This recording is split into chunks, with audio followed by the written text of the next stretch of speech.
Okay, the military aren't actually run by parliament or political party. The prime minister isn't in charge of the military. He is in a sense, but in reality, the commander in chief is always the monarch. 2032, he is now. Yeah, I mean, it's kind of it's the same with the police force as well. The police force in the UK is also a police force that runs by consent. That's why they're deliberately not armed in this country, because they're deliberately seen as a non-militia. So the second you join the police with the military, it becomes a militia. So that's a militia force.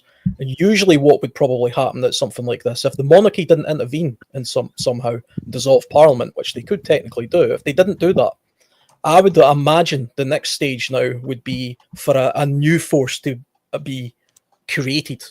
It might be a merger of the military and the police, but they would call it something different. And this is kind of how the Nazis had their brown coats. You know, the casual police force of Germany was disbanded at that point. And then it's the one security force, and that's what they're doing. Yeah, massively. It'd be interesting just to see what angle that would go down. Would they just get rid of the monarchy? Would they do the whole Russian thing, behead them and be done with it and take over? You know. Yeah. Well, we'll see. Brian, your first thoughts on the on that one?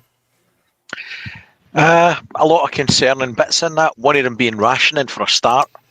So, from a prepping point of view, if people are being rationed and you're dipping into your stocks and people see you and it's snitch time, you could end up in one of the halls of justice for cracking into your preps. Yeah. So that worried me the most out of all of that. The state might also now think, the state now might also think that you don't have the right to hoard that stuff. It should be equally distributed, like in some sort of Soviet sort of socialist way of thinking.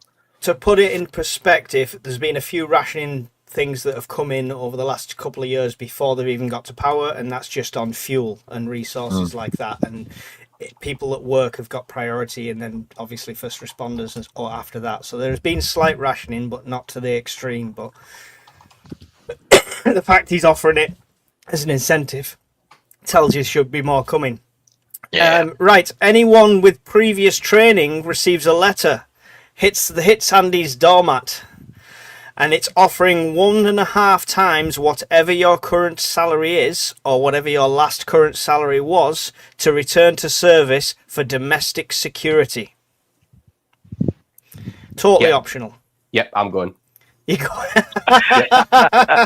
Yeah, 1,000,000%, mate. And the reason why we'll go, it's not even to do based on the money stuff.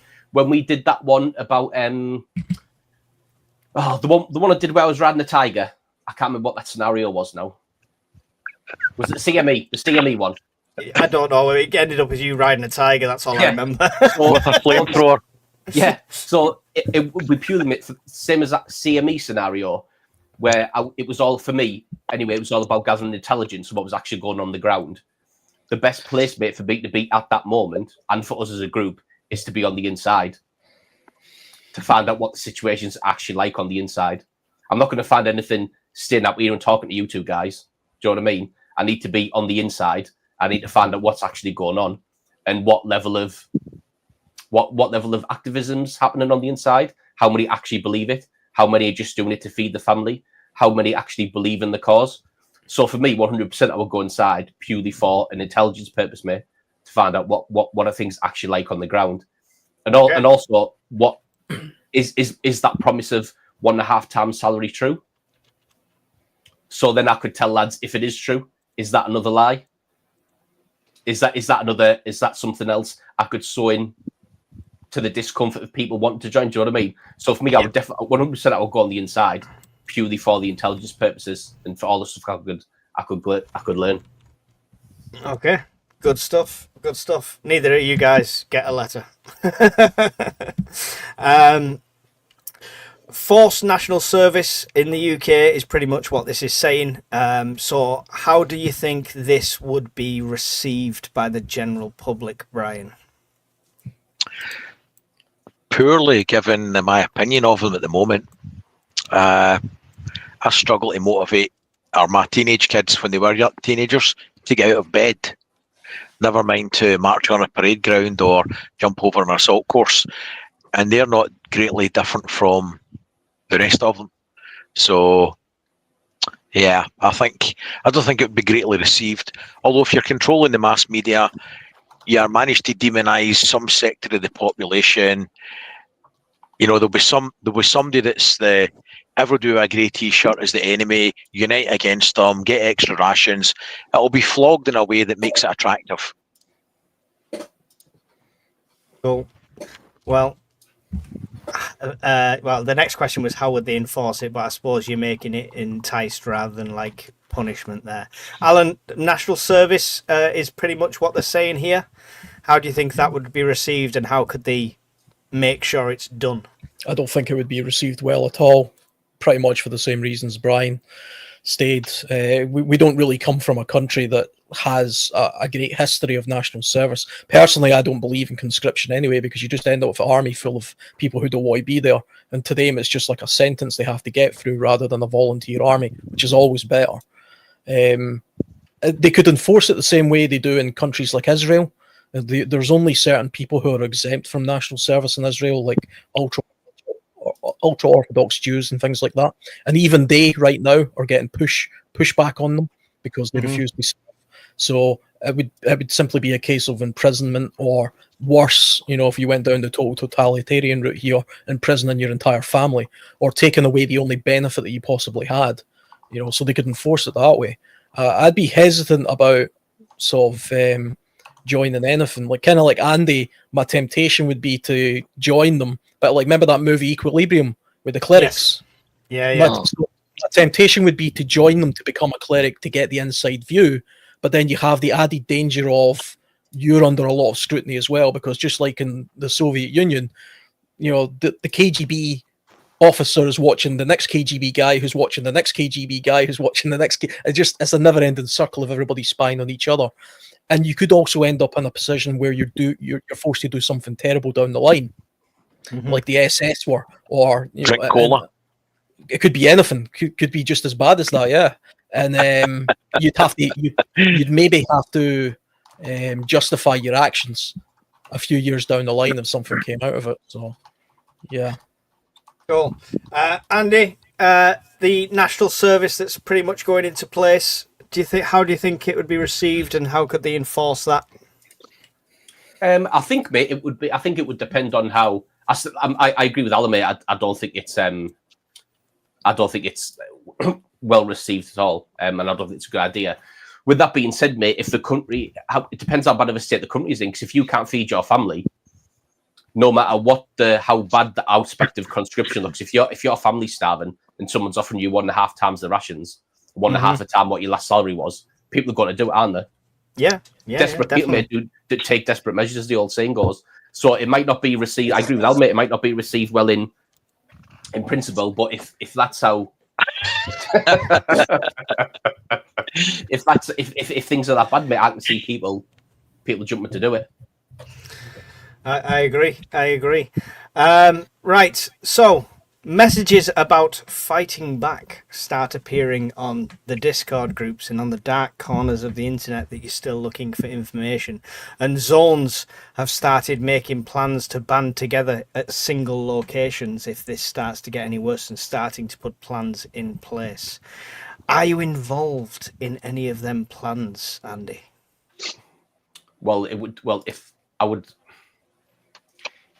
If I did what I said, mate, and I joined, they wouldn't want me, would they? Well, you've decided to join, and the response you've had is, I'll just give you this because I was going to say it afterwards, but before you answer this, you're to report to the new one-party training facility in Harrogate, North Yorkshire, and you're not to take any digital devices with you whatsoever, no phone or anything. That's the letter you've received.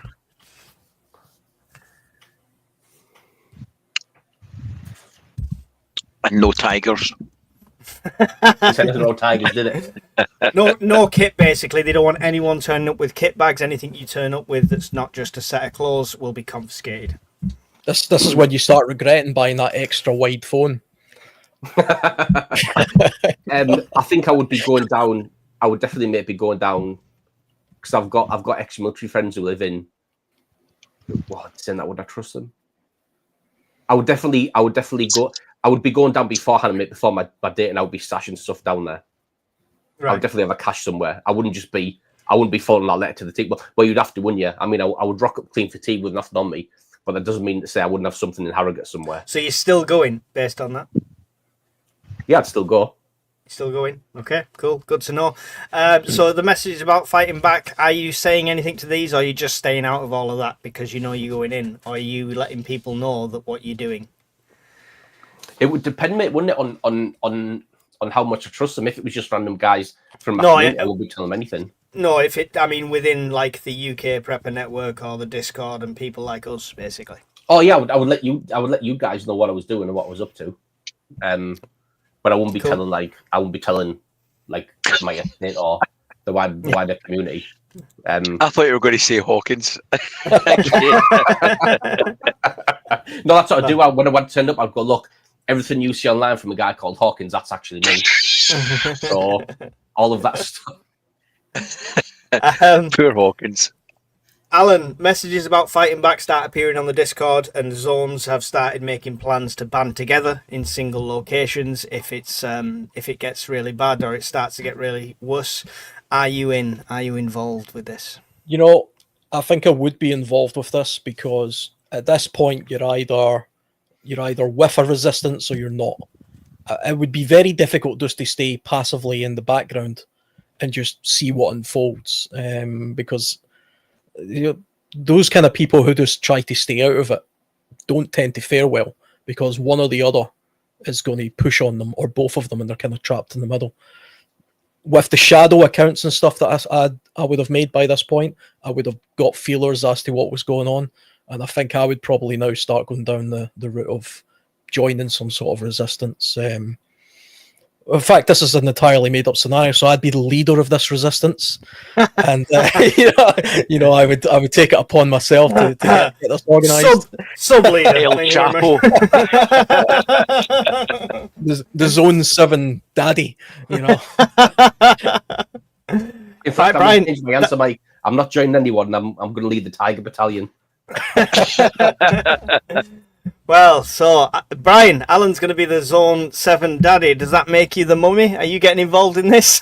It sounds a bit sinister. No, I'll pass on that one. No, I don't think there's enough information to do anything but die horribly, because given the lack of trust that's been generated in purpose by mass media, by the government, by your neighbours, you don't know who to trust, you don't know who to talk to. This could all be an elaborate ploy to get everybody to join the resistance, to squash it in one fell swoop. So I would still be at the watch and see stage. Watch and see. Right. Okay. Well, you are watching and you are seeing. For the new government initiative to tackle knife crime, from Tuesday the 16th, all citizens of the UK will be subject to the new curfew of 8 p.m. Only certain key workers and authorities will be exempt. No. I can't believe they think they can get away with this. First, our access to online. No, our literal freedom. Can they even do this? Someone has to step in, right? I mean, seriously, do they know how crazy this sounds? It's a social anxiety nightmare. Chat. Let me know what you think in the comments. I'm not doing this, are you? So, curfews in place. This is starting to look like the things we least wanted. I'll come to you last, Andy, because it's going to be slightly different for you now going through this. No curfew for me, baby. Oh, it's worse. So, Brian, curfew in place to tackle crime. It's a good idea, right? No one out after 8 p.m. means there's less crime. So are you on board with this one as well? Still sit back listening, not worrying? It implies you've got a choice. So you don't have a choice. There's always a choice, Brian.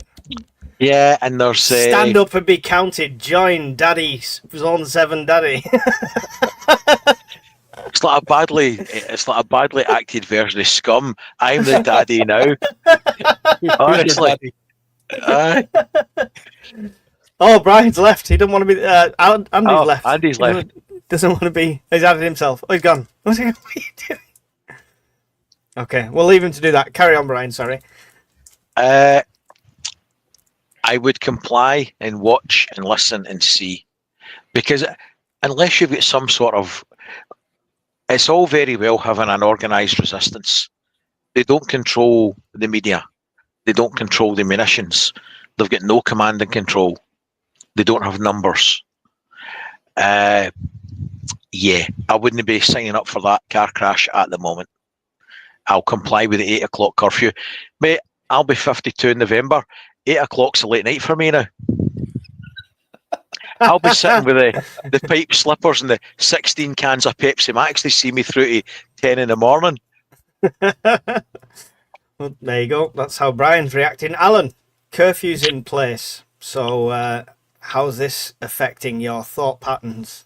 Yeah, I mean, I like Brian, I would comply with the curfews because I wouldn't want to get arrested.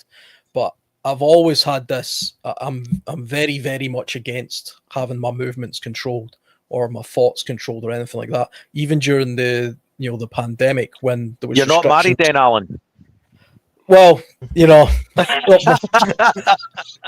not all restrictions then, but yeah, even during the pandemic when the lockdowns happened, for me, I wasn't allowed to go in the woods. I wasn't allowed to go camping in a field by myself, and for some magical reason, and I took great exception to that then, and ignored it, to be honest, because Look at this shit. no, Honestly, Sorry, they're all slating Brian's age. Carry on. I'm being heckled by the Uncle Fester fucking fan club here. Get fucked. you do take some pelters. Honestly. I wouldn't mind. I don't remember many body beautifuls being at the Scottish or the Midlands prepper meets. They're the ones Everybody's- They're the ones that Everybody's didn't pretty turn when up. they're not on.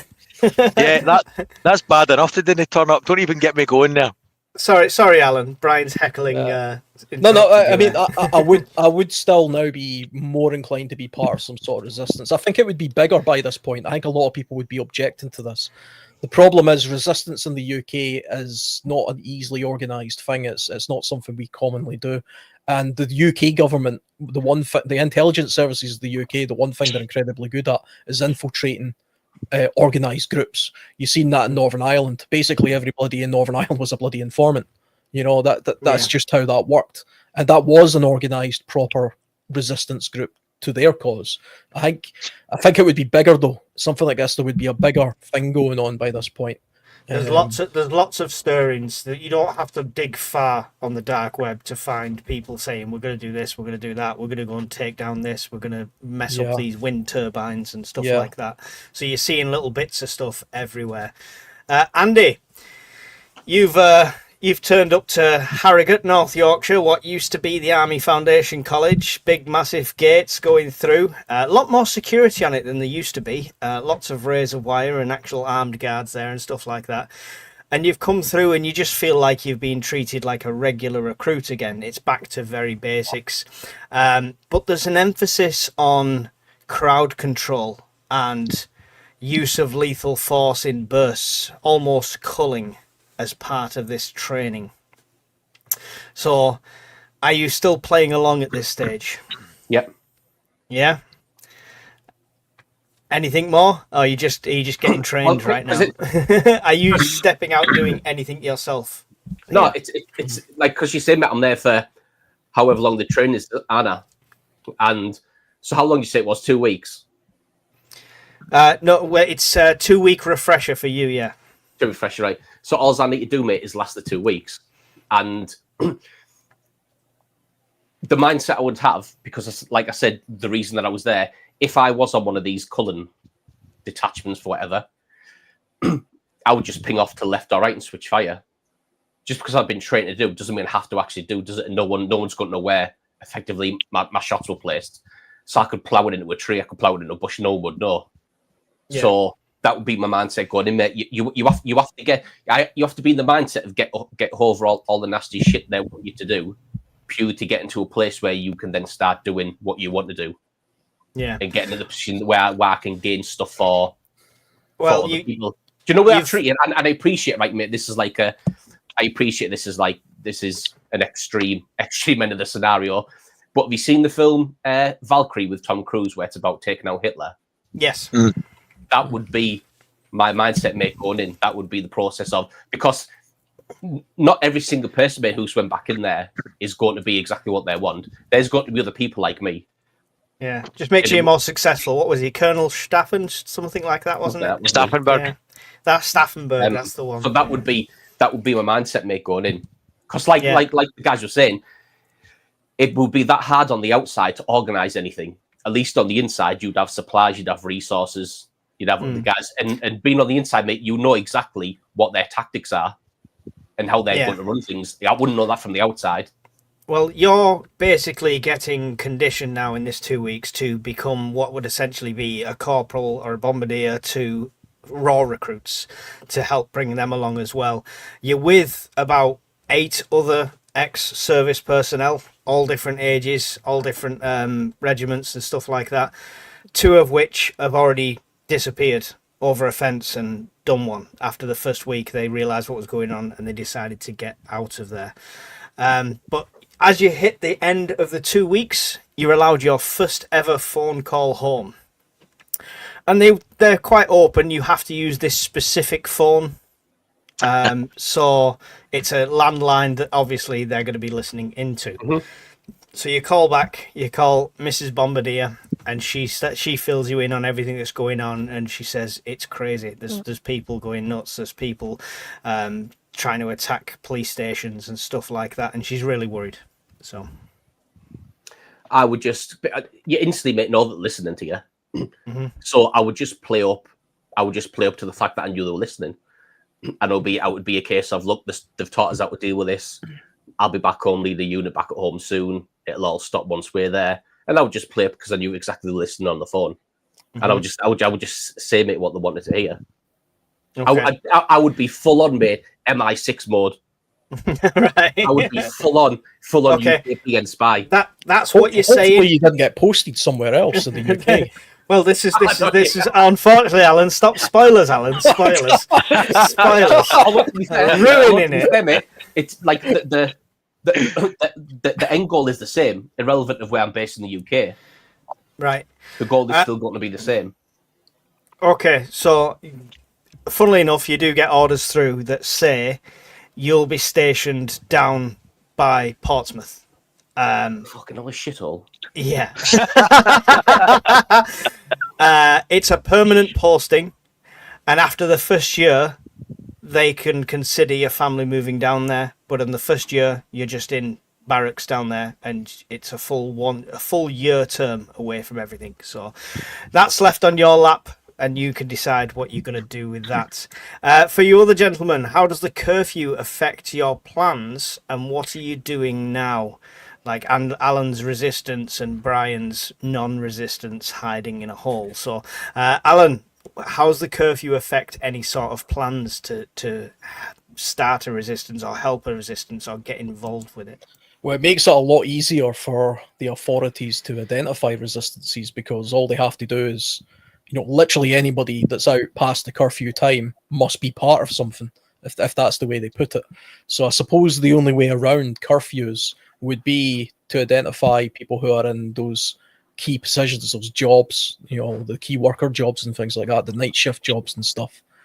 So hopefully you would be part of that in some way. But you would just have to get around it somehow, and you would probably now have like a bit of an underground, not literally underground, but a bit of a system in place where you can try and get around this whatever surveillance they've got and have meeting places and all this kind of stuff. So are you taking lead in organising that or scouting that out? I don't know if I would take lead in it. If there was somebody who was... Hang on a minute, I thought you were the leader. You can't be the leader and not take the lead. Starting to sound a bit dodgy now, so I'd probably take a step back, let Brian take over. Self-preservation's kicked in. Yeah. Suddenly I'm the feeling tiger outside. But yeah, I mean, if there was no leadership there, but a bit of a willing of trusted people, then yeah, I would take some sort of lead in saying like, this is how we're going to do this. This is where we're going to meet. These are the keywords. These are our escape routes if something happens, or if we think somebody's been infiltrated or whatever. Because we'd be trying to get information now. There'd be a complete information blockage now. Nobody would know what the hell was going on. We would be relying on people like Andy to feed us information, but even he's not doing fuck all to get it out there at the moment. I'm too busy. Just I'm too enjoying busy his training. I'm too busy on my double rations. Yeah. He's on the Men in Black shooting range, just aiming for the little girl with the physics book. To be fair, mate, set me in Portsmouth. That means I've got Miss Worm and polonium in zone 2. So I'd be all right. But they've no idea you've even joined up, Andy. You've told nobody. Well, I'd tell Brian. them now, wouldn't I? 'Cause I'd know. Well, we'll get to that. How are you going to do this? Brian, the curfew, you said it doesn't affect you. You have your slippers on and stuff like that. But is it affecting now? Because you're seeing this coming into place, you're starting to see people kicking off, right? What you expect. People protested it, people refusing to do it, odd sporadic noises of gunfire in the distance every so often and a few screams, etc. What's changing for you? What's your plan right now? Nothing, because there's no realistic option to do anything at the moment. So unfortunately, there's no stability yet either way. So there's no chance to influence. All there is a chance for bad things to happen to me and my family at this point. So it's watching to see. You're saying there's been some protests, there's been some gunfire. Okay, let's see the strength of feeling with the protests. Do they get any mass? Do they get any bollocks to do anything? Is there a realistic chance on the left? And I mentioned gunfire. So that's another example that I don't want to be outside, right? I'm too chunky to flee. I'm a bullet magnet. I'll get capped in the first night. So I'm staying in the house with a big slipper on my throne of Pepsi Max, charging folks' power banks for them. Okay. Breaking news. I had to do it, sorry. Andy, change of plans. Orders rescinded. You're not going to Portsmouth. Lucky you. Lucky Miss Worm. Basically, these riots are starting to kick off everywhere now. And they've turned around to you and said, right, new agenda. We're fast tracking all the new recruits. Instead of the months of training we wanted to give them, we've got 2 weeks to turn them into somebody who can sort a crowd out and shoot if needs to, and without second thought. Mm-hmm. That's your new task. That's what you're ascended to. So this starts in the next few days, and they're starting to be bussed in and stuff like that to your location. What are you doing right now? Are you doing anything to help the cause, Andy? Is this a? I'm assuming I have my own section. Is this what it's for? Yes, you and one other previous serving squaddy. Well, I would do something to get him out. I wouldn't have him. I would just want it. I wouldn't want it to be. I would work a way where it would just be me with my section. I wouldn't have another guy with me. Is that you're joint on this, and he seems like he's very party orientated. Well, then, if I'm the full screw, he's not going to be a full screw, is he? He's not going to be a bombardier. What's he going to be? A lance jack or a private?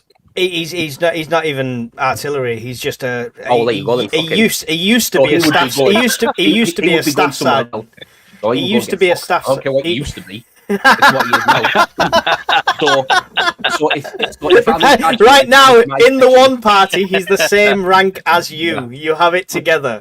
Well, I'll tell you what, right, mate. If he's below me in rank, nobody in the world, mate, right, turns down leave.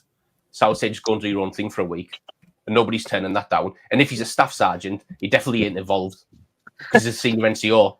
so those 8 or 12 lads that I had as a section, I would teach them and train them to be using to fine rifle would be the last option.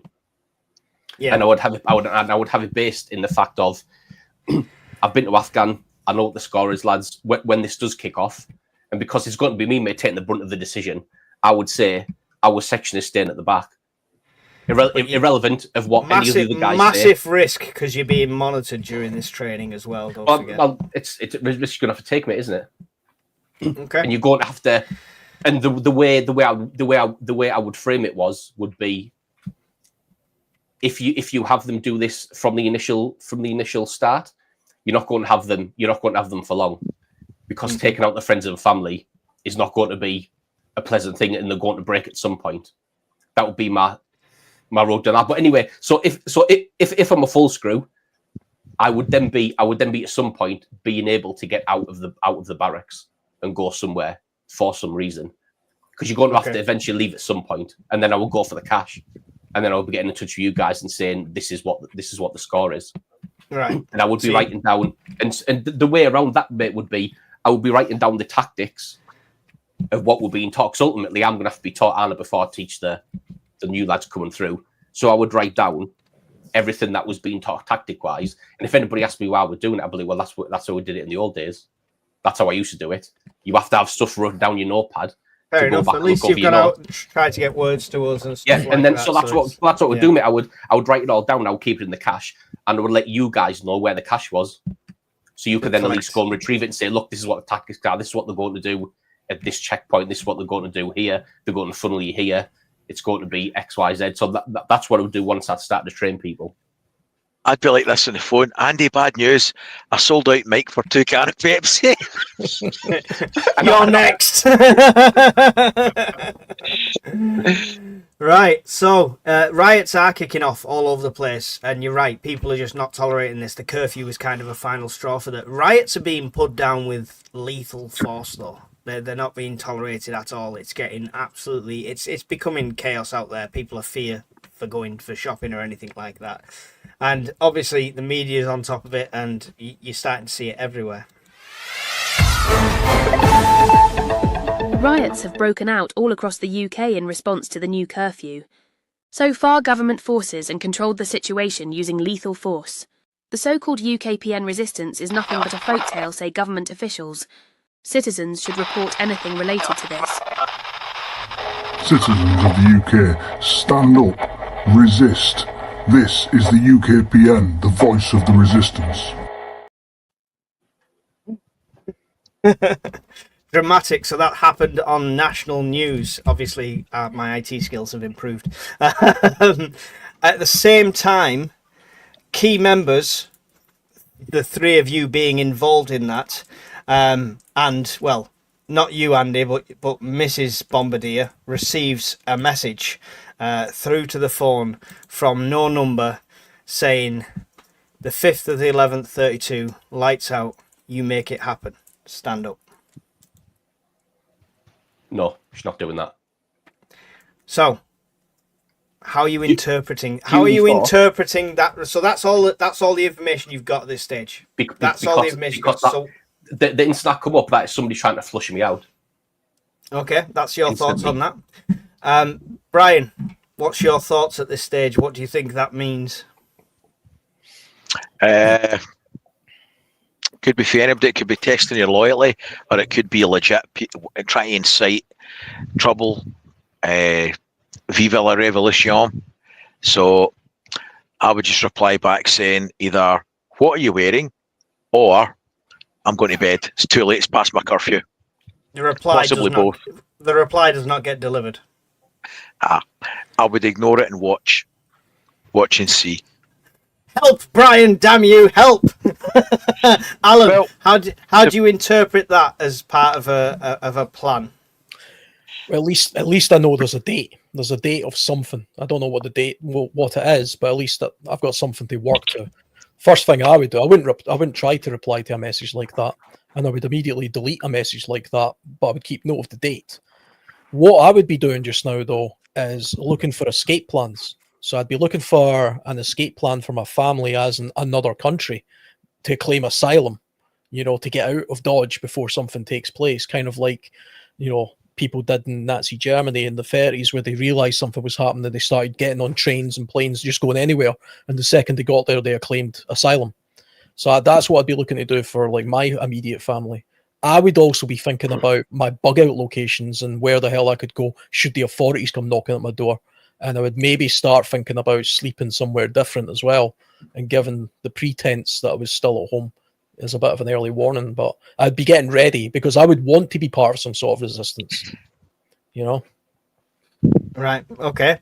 And so, okay, that's how you've interpreted that. That's fine. Brian, you look like you're going to jump in and say Question. something before I went to Alan. Go on. What's the rest of the world saying about this? Good point. Good point. So the first port of call is Discord. And you go into the different zones and people are talking about what they can do. And someone who lives near some power plants and stuff like that are talking about doing sabotage on that specific day because they read lights out and the message. They read, you make it happen as an order, lights out as do something about the power, and stand up is the start of it all. So basically they're talking about attacking the infrastructure and the power system and stuff as a And that's big an easy attack. one. And just as you're reading this, the Discord disappears. And as it disappears, you're left with a black screen with one party access denied screen. And Discord is no more. Is no more. In fact, It's time to bug out.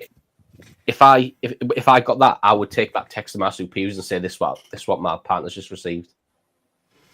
You haven't seen it, Andy. You haven't seen it because you don't have your phone. You're not allowed it. Oh well, what are you asking me about me for then? What you asking me about? I was just seeing how you interpreted it, how the Mrs. Bombardier would interpret it. All right. I suppose would you tell your superiors? You're part of the problem now, Andy. You've made your bed. Sorry, Alan, go on. Look, would you tell your superiors that your missus received the message if you were passing letters or something? Well, Andy has his phone call with Mrs. Bombardier and she tells him what she's got, what's happened, and what she's seen on the news. Some guy called Hawkins sent me this text message and a picture of a small penis. I'd be like, actually, it doesn't leave too far from here. We'll just go. He is going to slap the shit out of me at the next prepper meet. Right, Andy, you managed to get out to your cache at the same time, and you all get Meshtastic message on a private Meshtastic network from me, myself, saying, this is the plan. I'm having another kid. Yeah. She's pregnant. Oh, wrong group. Sorry. No, you get a message from me basically saying zones are coming together now. We're going to go for the infrastructure. If they've got no power, then they can't get this messaging out. Riots are already happened. It's already at breaking point, and we think we need to trigger it. And that's the way we're going to do it, by taking out the grid.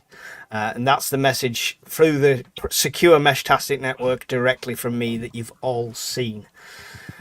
Because you didn't interpret the text message the way I wanted you to. So, Brian, are you going to do your bit? Yes, I'll help at that point. So you want the power grid taken down? Yeah. So how are you going to do this? Is it going to be physical? Is it going to be digital? Is it going to be a group here with spray paints and scooters? It would be physical and relatively easy. But I'm loath to say, even in a hypothetical situation, because it could be used and acted on in a bad way.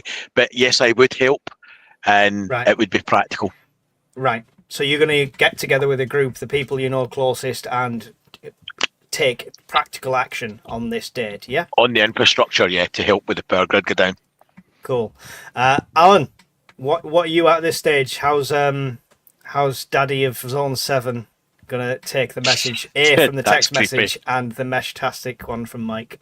Yeah, I think probably just like Brian, I would get involved at this point as well. It would have to be physical for me because I haven't got the technical ability to do anything other than that. Whether that be, I don't know, just driving a vehicle into some sort of power infrastructure or cutting down poles or something. There would be something there. I've never actually ever looked into exactly how you take a power grid down, but I think between the zones there would probably be people that do know how to do it. You can take a power grid down by pushing net zero agenda. I'm just throwing that out there. Unfortunately, it's scarily easy. Yeah, it is scarily easy. That's the unfortunate thing. But Alan, you're taking action. You're getting the group together. You're going out. Are you going to go on the date that was said on the message? November the 5th? Yeah, I think so, because that would have the most impact and the least. If you do something collectively like that, then it's far harder for everybody to be infiltrated at the same time. Some people would get caught, some people wouldn't. So yeah. I would do it on that date. Right, Andy, with this new information, whether you act or not, you know this is going to happen, and it's going to be absolute chaos, and the power's going to go down where your missus is, and she's on her own at that stage. What are you're at the cache, you're outside of the base, you could decide to make a move right now. What's based on this information now, what's your plan? I'm going back and I'm going to tell them that you're going to hit the power grid. Fucking Supergrass there. Have you ever seen? And do you know why I would do that, mate? Have you ever seen the film The Imitation Game with Alan Turing and they decipher the Enigma machine? Yeah. And once they've decoded it, they have to let people and things happen, because if they don't, the Germans will all have decoded Enigma. That's exactly the position I would be in. I have to give them something to get further up the pole. I'm just wondering. Position of power. I just at that stage for me, I don't think I'd have gone back. I'd have left that cash and used that to get home to my family. That's the only reason I was asking. You're a wanted man at that point, though. How long are they going to stay? How long are they going to stay in charge once the grid's down? Well, they would just go turbo, wouldn't they? So if you think things are bad now, it would get even worse once the grid went down. They're not just going to roll over and say the guys have done it. We're beat. Get some new guys in. They're going to roll. They're going to roll, and everything's going to be worse, and everything's going to be accelerated. They're going to attempt to. They're going to attempt to hang on to power and stuff like that. Yeah. So like Alan said, some are going to be successful, some are going to get captured, and unfortunately, the ones who need me get captured because I just grass them up. They're tiger food for sure. In the hopes of getting promoted, mate, and working your way further up. So How down did the line. So commissars there, Andy. How did you come about this information? I would say I've got a CI in Harrogate who's telling me stuff. Who is he? I'm not telling him. It's against the party. If you don't tell us, you'll be subject to capital punishment. I'm like, all right, it's that guy in that house there. And I'm like, before you go there, he's obviously going to say he's not CI. And then knock on the door. Are you Andy CI? Of course I'm not. Boom, gone. There you go. I think. I feel like in this scenario, Andy's already died. He's been executed. I'll get Big Daddy here. I'll get Big Daddy of Zone 7, right? He's looking to be El Presidente of the resistance. I've got Andy. He's Commissar Gaunt. He's climbing the pole on the pretext of for the greater good, but he's killing everybody wholesale to get there, feeding it with the fucking tigers. And meanwhile, I'm doing the first nefarious. I've got my slippers on in a field doing my first nefarious deed, and he shopped me. Fuck! I should have stuck to my slipper. I mean, this is not quite going how I expected it to go. Yeah, but no shit, mate. It's the same thing, though, mate. When you're at war, there's an acceptable rate of casualties, and there's an acceptable rate of people that you will to expend. That's just standard. This is the UKPN that's acting on this, Andy. Everyone you want to come. I know Hawkins. Hawkins, you're quite happy to grass on, but you're throwing us all under the bus, mate. No, I wouldn't be throwing you. To him in day one. You'd be on baby 36 or wherever you are. Brian would get there with sitting on his throne of power banks, and Alan would be out canoeing somewhere in the wilderness, so nobody would be able to find him. So you would be all right. The main core would be all right. Just expendable people would be gone. Right. I think it's like, Andy, you've kind of fell into the trap of like, see, you get these FBI agents who are undercover, and they don't want to break their cover because they're 5 years in, but they're going to have to let this drug deal go down or this guy get whacked. Right. It's like, how far could you go with it before you blow your cover? 100% I'm all in. So 3 days later is November the 5th, and you are all acting upon it. Andy is in a small dark room being interrogated because they don't believe a word he's saying. So they've not upped the security on anything, and you're all out and you're doing your bit, and it's starting to happen all up and down the country. Good evening. It's the 5th of December at 6 p.m. The headlines are word of multiple. Attacks on power substations across the country. The so-called resistance needs to stop immediately or risk plunging the UK into the Dark Ages, as any further damage could be unrecoverable. A spokesperson from the One Party has been quoted in saying,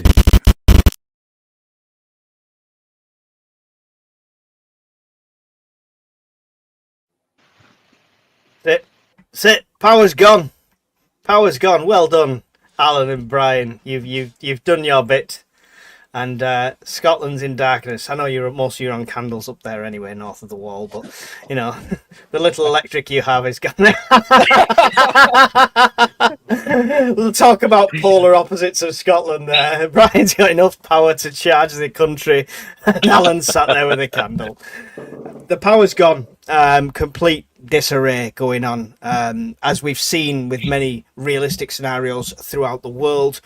It's gone from riots protesting about curfews to full-on, let's just loot everything, let's smash it up. Civilians are managing to disarm and take weapons off some of these police, and they're fighting back. There's literally fighting in the streets. Cities are definitely a no-go area. So we're not going to go into a full blackout scenario because we've done it before. So if you want to follow on from this, go and watch that one. Yay! See how I did that. But Brian, at this stage, you've been successful. You've got a group of 7 or 8 preppers with you that are all, you know, high-fiving at this moment. Is that now the start of your mag?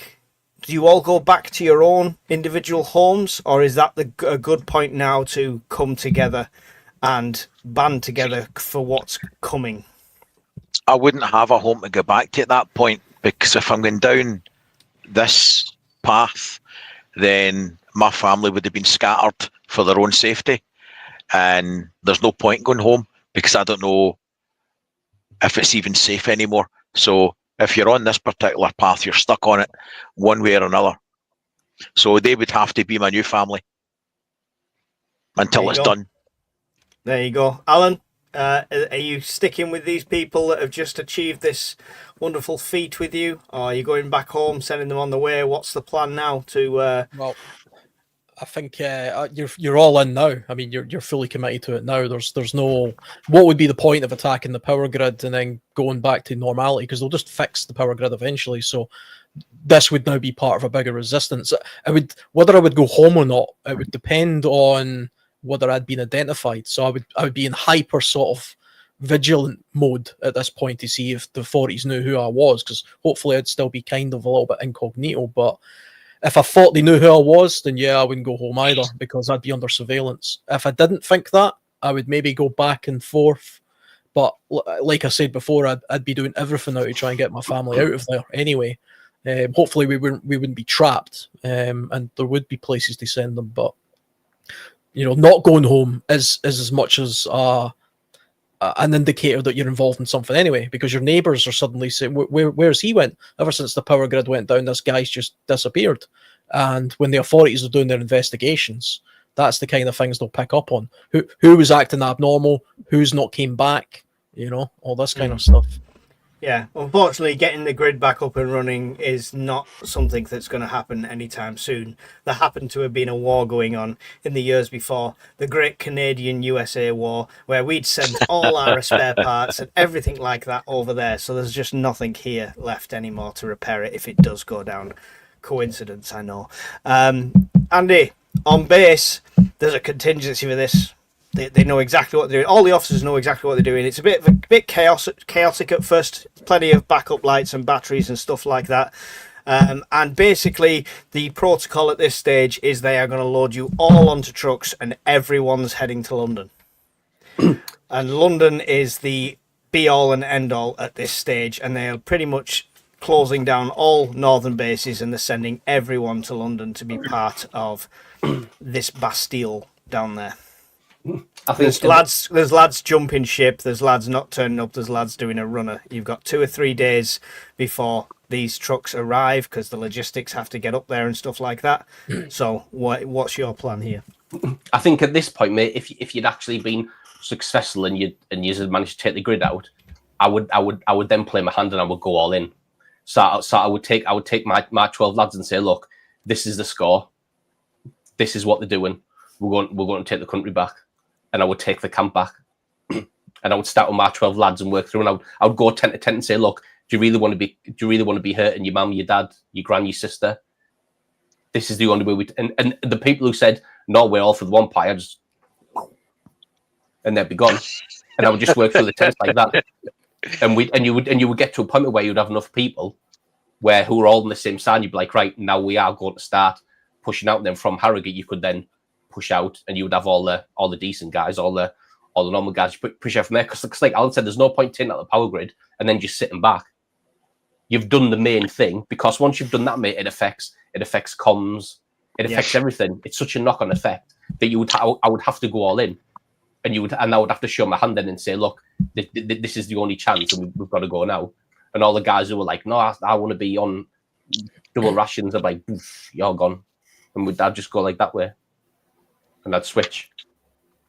There you go. So, I mean, we're going to end it there. That is where we're ending it, because we would end up forming a whole army and taking over the country, I have no doubts. And Andy's leading the military, and Alan's got a band of wildlings calling him. Zone 7 would have blue paint by this point. We'd be marching towards London, you know. We'd all have face paint like a tiger. And this whole time I've just been recording footage, so I'm just sat there editing all the YouTube videos that will go back up eventually when the grid comes back on. And you've got triplets on your lap. And you got triplets on your lap. Right. I mean, that's pretty much it for the scenario. So you can break character now. Andy's raising his army. Alan's the daddy. Brian's done his first nefarious thing, and he's feeling slightly guilty about it. Anybody watching this back in any position of authority is going to go, right, Alan's reenacting Scum, right, from the very first of the movie. Brian's not getting near any of the substations. Andy's slotted half his section, and Mike's been the ringleader at all. This is not going to look good. It's not going to look good. It's not going to look good. But look, don't forget the disclaimer. This is all theoretical. It and stuff like that. Hey, it made a good movie, you know. It made a good movie for that Days Ahead guy. It felt like making a movie, editing all them clips and making AI people and stuff like that. You know, this stream cost me £30 to get a subscription to do all that. So I hope you appreciate it. £2 less now because of the comment. Leanne Mack said that island for sale off the coast of Cornwall is looking more appealing. Anyone got 3 mil going spare? And Mark did mention before pigeon called Jim. Yes, spotted speckled Jim. Speckled Jim. Yes, we shot him and ate him.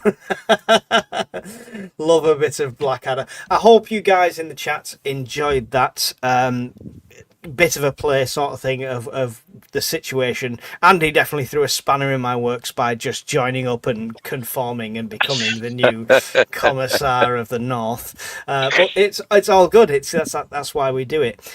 Taking it back to reality now in seriousness and stuff like that. I think personally the likelihood of this ever getting to a stage like this is not something I generally prep for. You would keep an eye on the news, you'd keep an eye on the warning signs and stuff like that, and you would act very quickly. And the biggest thing with that is probably networking and information and talking to people, which is what we're all about. So, I mean, Brian, realistic scenario, unrealistic scenario, the people wouldn't tolerate it, right? It's the boiling frog again.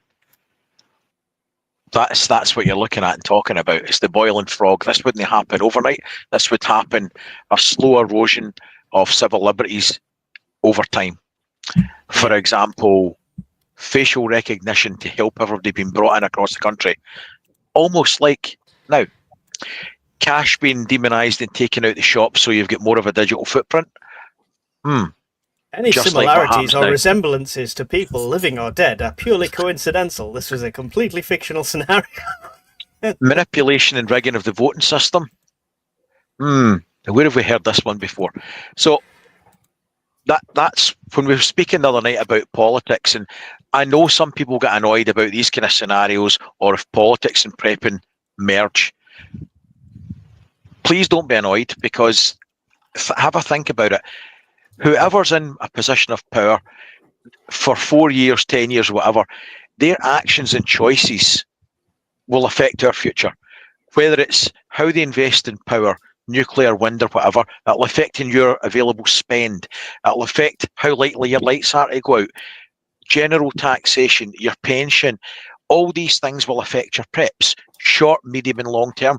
So, whilst politics is boring, it's just something to be aware of because it shapes the world that we live in and the country that we live in as well. So, I know it gets people bent out of shape sometimes.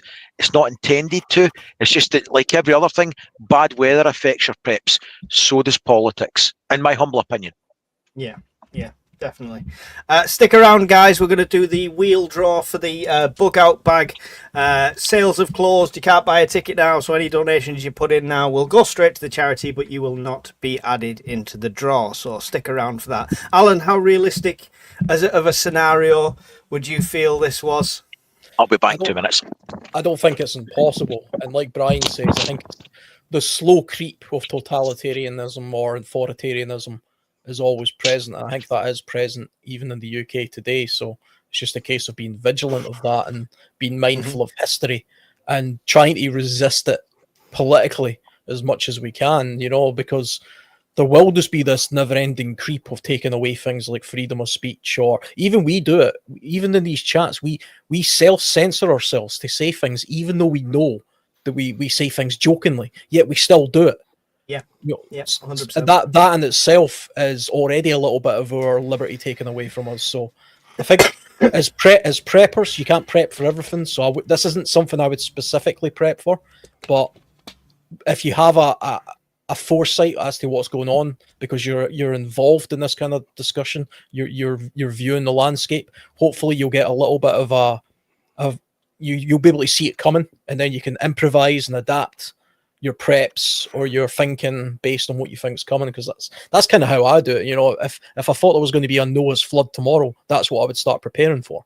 I'm not going to waste time preparing for a meteorite. It's you're going to move in that direction, but foresight would be nice. Yeah, foresight would be nice, but Noah, it wasn't raining when Noah built the ark, so it's good to know what's coming, but we don't always.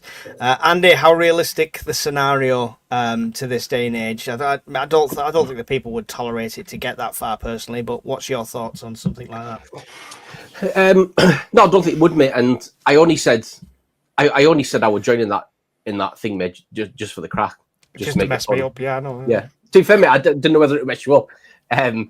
But it was interesting because it gave a different spin. So I like it. I've already spoke to a Pat mate before, and when they wanted about conscription before, I'll just go to jail. Yeah. I won't be fighting for them. And I would probably say, mate, probably 95% of lads who I served with, who are no longer serving now, we're just civvies, and back, would do the same. They've all said we'll just go to jail and wouldn't fight. So there would be do you think that incentive of like 1.5 or 2 times your current salary, whatever it is, would be enough? No, it wouldn't, mate, because you've spent your entire military career being lied to and promised stuff that never happened. Yeah. So whatever they promise you, you instantly would think that's not going to happen. Yeah. You're just not going to give me it. And then instantly, mate, you would join it, be like, well, we'll give you that 1.5 times you pay, but it's going to be backdated to 2042. And you'd be like, go get fucked. Yeah. And you would just know, mate, that's what the situation would be. That half rations, that double rations, what they would do is they would take it down to quarter rations, then double it, so you'd get half rations. That's all it would be. Yeah. And every single lad who'd ever served would know that would be the case. So no one, mate, would go. I generally believe wholeheartedly no one would go, and you would just have the horrible, shitty people would go for the obvious reasons. And you would have a larger resistance than what was portrayed in this, because I fucked up for you. Yeah. No, I like it. Made me think on my feet. Right, down to the important matters. The wheel of fortune. This is for the bug out bag, which was kindly donated by Lee from the bug out. All your prepping supplies, everything like that, at really, really good prices at the bug out. So check that out. Over £250 worth of stuff sat here, boxed up, ready to go to our lucky winner. 40 49 entries. So my quick math says that's £245, I think, extra into the pot. I'll give you. I'll donate a tenner to the cause if you take Hawkins out. I won't do it. I can't do it. But it's closed now. You can't get a ticket anymore. But I am doing the cycle. It's only a week away. Yes, I know. You can tell because I'm such in great physical, athletic shape. I know. I'm dreading it as well. But we did 260 odd miles now. It is 2 national cycle routes all the way up to mid of Scotland, towing everything on my trailer, all for Help for Heroes. You guys have been awesome. We've raised so much. I need to add it all up and I'll do an update video soon. On Just Giving alone, we're up to 1,227, which smashed last year's target anyway, but all the extras as well. We well surpassed £2,000. That's why I ended up waxed. So I'll tally everything up and see what's been sent over and stuff, and I'll give you an update soon. But without further procrastination, let's spin the wheel because you're getting impatient. I have no control over this. It's completely random using spinthewheel.io. Names have been randomized. Here we go. No Hawkins.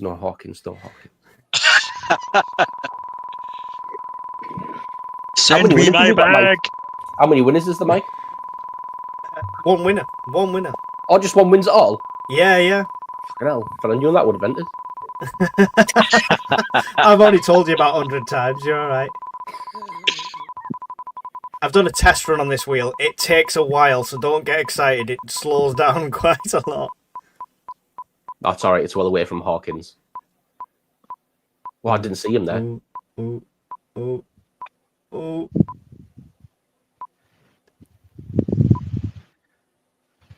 So going to go to Haley. Oh. Right, move again. Oh, no. Right. Oh. Who's Brian M? There you go. Brian M. If you know who Brian is, it might be a different username. I've got the details of who everyone is, so I'll be in touch. If you are on the chat and you know that's you. Oh, it's my alias. Just send it, Mike. It's definitely not Brian. He's got Scottish Prepper 73 on there, but congratulations, Brian. If you want to shout out if you are in the chat that's me, that'd be great. But you have won over £250 worth of bug out goodies. Very jealous of you at this moment, so I'll try and be in touch, or if you could email me, ukurbanprepper@gmail.com, let me know the address and stuff, and we'll get that sent straight out to you. So there we go. Done. Thank you very much for everyone that donated. It was for a good cause at the end of the day, so thank you for that. Still 140 people in here quickly. Andy, you're not going to do it, but do you want to tell them about your channel at all?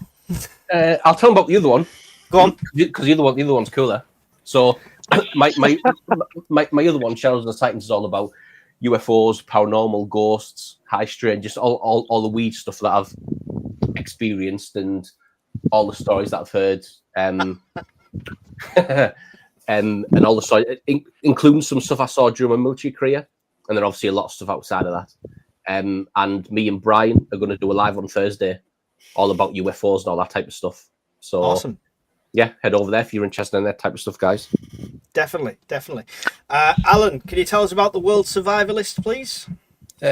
So World Survivalist YouTube channel. It's a channel primarily focused on wilderness, solo camping, wild camping, kit reviews, survivalish type techniques and things like that. I'm going to start doing a little bit more prep orientated videos at some point soon. I'm starting to put some of that stuff together as well. So it's really just a wilderness focused channel. So that's where I'm at. Awesome. Norfolk's looking forward to the unidentified flying ostriches, Andy. Brian, tell us all about Scottish Prepper 73. If you're still going, that is. If you've not had enough of the trolls. Do you know, I'm not. Will I start on the trolls? Fuck them. No, it's not even worth their time. It just gets you down sometimes when you get constant barrage of shit. So I tend to concentrate on things that interest me, which is generally power related. I concentrate on things that's going on in the world and how it would affect me, and I prep on that basis. But I tend to have a slant on power, purely because having available power makes your life so much easier. So if the grid goes down, albeit for a day or two, then having some means to turn the lights on and charge your phone makes your life a bit easier. So that tends to be what I concentrate on as a rule. Excellent. Excellent. So make sure you go and subscribe to all of these guys' channels. They give up their time to do these scenarios, to talk about prepping, to do anything you guys want to see.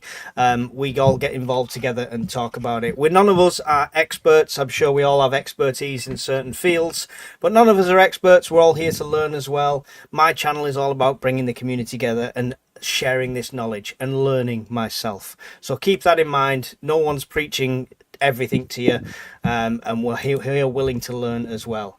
Big thank you to Miss Worm. If you are interested in having a break from prepping, just hearing somebody read you a lovely scary story, make sure you go and check out her channel, which is Miss Worm. I'll play the advert. Why not?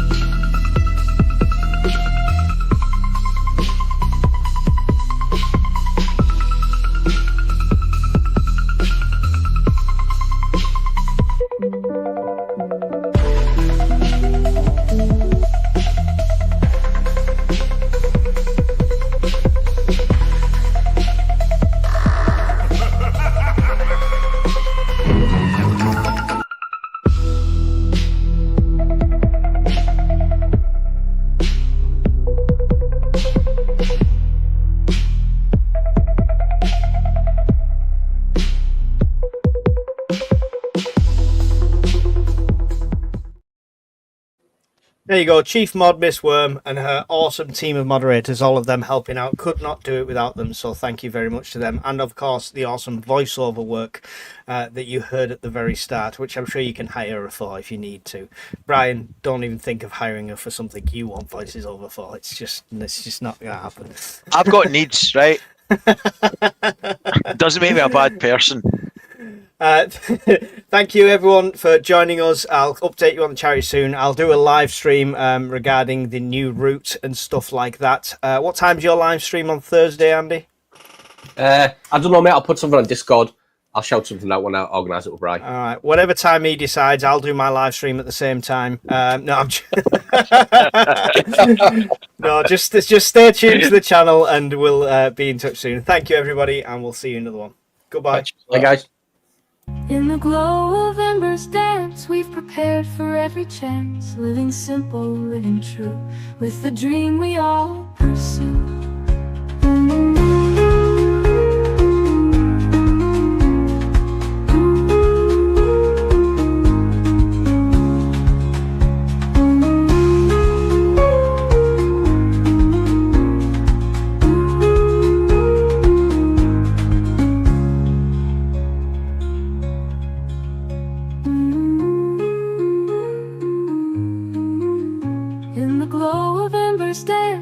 Prepared for every chance, living simple, living true, with the dream we all pursue.